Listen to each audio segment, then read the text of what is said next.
Assalamualaikum warahmatullahi wabarakatuh. Yang saya hormati Bapak Syarif Khalili selaku dosen pengampu mata kuliah Pemikiran Peradaban Islam. Nama saya Muhammad Adi Prasetyo dari Program Studi Pendidikan Agama Islam, Fakultas Agama Islam Universitas Islam Majapahit semester 6. Dalam kesempatan kali ini saya akan membuat sebuah video yang mana dalam video ini bertujuan untuk memenuhi ujian tengah semester yang telah ditetapkan oleh Bapak Syarif Khalili, di mana di ujian tengah semester kali ini Bapak Syarif Khalili memberikan kebebasan kepada setiap mahasiswa semester 6 untuk menjawab satu pertanyaan dari 3 pertanyaan yang telah diberikan oleh Bapak Syarif Khalili.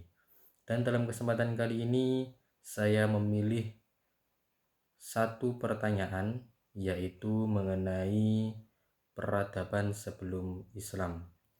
Sebelum kita jauh membahas mengenai peradaban sebelum Islam, perlu kita ketahui terlebih dahulu apa itu makna dari peradaban.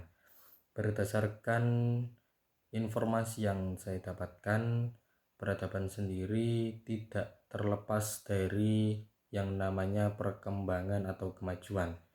Jadi dapat saya simpulkan bahwasanya peradaban sendiri adalah sebuah pola kehidupan yang terjadi di masyarakat yang mengalami perkembangan atau kemajuan pemikiran berupa pemikiran, kebudayaan, atau bahkan budi pekerti dalam suatu bangsa atau negara.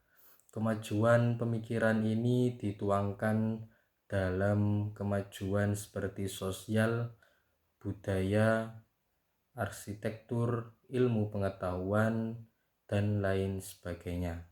Peradaban sendiri menjadi pembahasan atau perbincangan yang cukup menarik bagi saya, karena peradaban sendiri merupakan suatu bentuk kemajuan atau perubahan yang terjadi pada pola kehidupan masyarakat selama di dunia. Seperti yang kita ketahui bahwasanya Islam sendiri pernah menjadi salah satu agama yang membawa peradaban. Salah satunya yaitu seperti pada masa Bani Umayyah maupun Abbasiyah, serta pada masa Utsmaniyah. Salah satunya yaitu yang kita ketahui seperti tokoh Muhammad Al-Fatih, yang mana dia adalah salah satu raja yang muda namun bisa menaklukkan Konstantinopel pada saat itu, yang dikadang-kadang bahwasannya kota tersebut merupakan kota yang tidak akan pernah bisa dimasuki atau dilawan. Namun dengan berbagai pemikiran dan juga tekad dari Muhammad Al-Fatih, dengan segala bentuk pemikiran kemajuannya, maka beliau bisa menaklukkan Konstantinopel. Selain itu, di Indonesia sendiri atau di Nusantara, kita juga mengenal peradaban salah satunya pada masa kerajaan-kerajaan di Nusantara. Salah satunya yang kita ketahui yaitu seperti masa kerajaan Majapahit, yang mana kerajaan ini cukup meluas pada masanya, cukup besar pada masanya, dan juga cukup besar dalam pengaruh peradaban pada masanya. Terdapat beberapa peradaban yang besar sebelum Islam. Ada 5 peradaban yang besar sebelum Islam, di mana peradaban tersebut dipegang oleh India, Cina, Persia, Mesir, dan juga Yunani. Yang pertama peradaban India, di mana India ini peradabannya bergerak pada bidang keagamaan, yang mana India memiliki kepercayaan akan 3 dewa. 3 dewa tersebut adalah Dewa Brahma, Dewa Wisnu, dan juga Dewa Siwa. 3 dewa tersebut memiliki peran masing-masing, di mana Dewa Brahma merupakan dewa pencipta.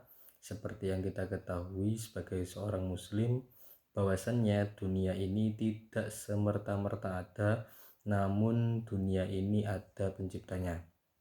Yang kedua yaitu Dewa Wisnu. Dewa Wisnu mereka yakini sebagai dewa pelindung, di mana mereka berpikir bahwasannya dunia ini butuh pelindung, dan mereka melakukan penerapan perlindungan ini sebagai bentuk kepercayaan mereka terhadap Dewa Wisnu. Dan yang ketiga adalah Dewa Siwa atau dewa penghancur, di mana mereka memiliki kepercayaan ini sebagai bentuk penerapannya adalah menjaga agar tidak terjadinya kehancuran.